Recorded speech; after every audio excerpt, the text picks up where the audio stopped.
Hey guys, welcome to the Liberal Hive Mind. You know, this moment right here is what the media doesn't want you to see, because it's moments like these that cut through all the noise. You know, the noise surrounding Donald Trump is that he's a sociopath, he's a con man, he's a criminal, a bad person, an evil rich man who doesn't actually care about people or the country. He's doing it all for personal gain. He's emotionless, he's angry, he's vile, he's manipulative. That's what they want to tell you. In moments like these where Trump is humanized, you know, it's a term that I use quite often. Honestly, at this point, I think humanizing Trump, putting him out there on podcasts, events, even social media, and of course at his rallies, putting him raw, unfiltered, getting to know him on a more personal basis should probably be part of his campaign strategy. But back to the point, what I was saying is moments like these are the moments that cut through all of the media BS. This is the stuff they don't want you to see. They don't want you to see Trump as a human. They don't want you to see him as a person with problems and emotions. They want you to see him as a monster. Well, he isn't. And if you've been paying attention and you've been giving him a fair shot, you know that. Folks, during Donald Trump's most recent event in South Dakota, he was literally brought to tears when describing the downfall of America. I think it's an important moment for people to see, and also I just want to have a conversation about the concepts surrounding it. Let me show you guys what happened. We got some stuff to get into, so let's roll the tape. All right, folks, so here's the viral clip that's bouncing around all over Twitter. Here's this moment of Donald Trump. Help build America into the greatest nation in the history of the world.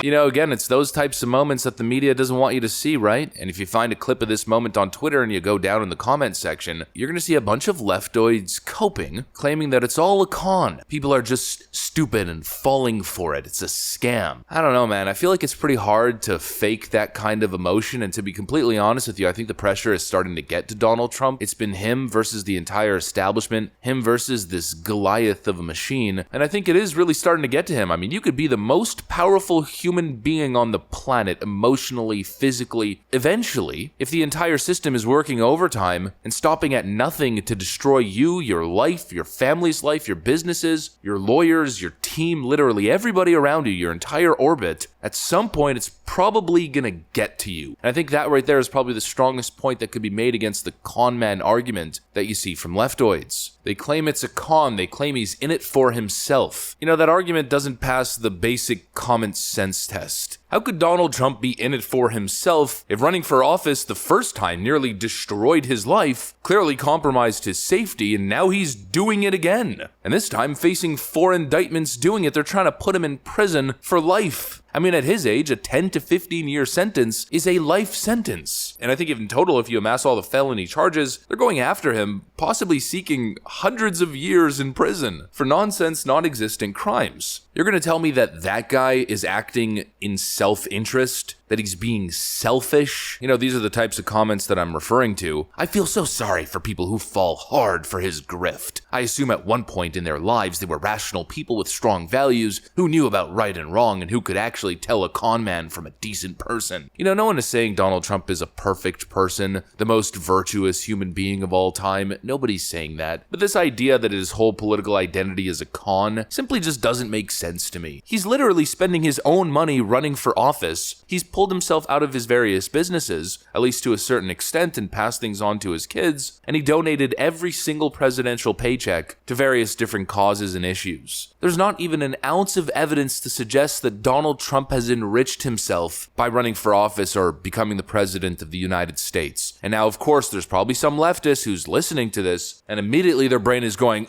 but Jared Kushner, $2 billion Saudi deal. Yeah, that deal deal was pretty much in works before Donald Trump was in office. It probably would have gone through regardless. And I don't think Donald Trump's benefiting from that deal personally. I mean, it's possible that he is to a certain extent, but the scale of it, I'd say, pales in comparison to what he's lost. Not only the money that he's sunk into his political ambitions, but all the other personal damage and, of course, collateral damage. I mean, give me a break. You have to have the blinders on. You have to be a complete fool, in my view, to actually believe that Donald Trump is a con man. You need to have completely bought the media narrative. You need to have Trump derangement syndrome. It's your mind on MSNBC. It's the mind of a blue anon bot. In my view, Trump's the only candidate who's putting country and who's putting voters ahead of himself and his own personal goals. They don't want you to see Donald Trump as human. They want you to see him as dangerous, as a master manipulator, as a mafia don, a swindler. But I don't know if you're paying attention, and if you've been paying attention, you probably don't agree with that notion, because you've obviously seen the other side. You've seen the human side of Trump. This side.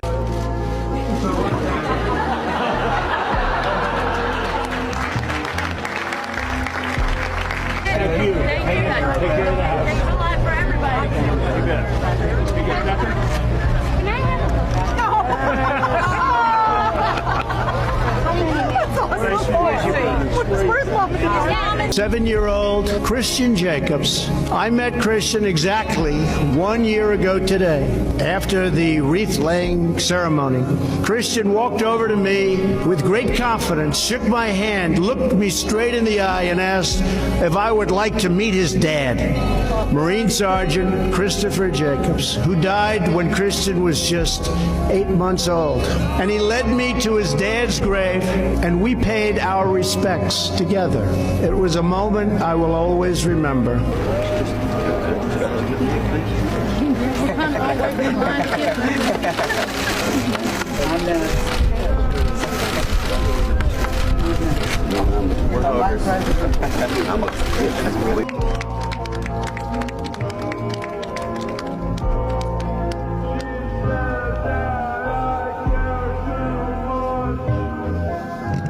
So I promised I wouldn't tell you that she's 90 years old, but you know what?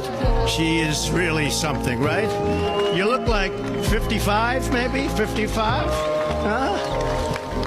Boy, I'll tell you what. You got up those stairs better than I did. Thank you.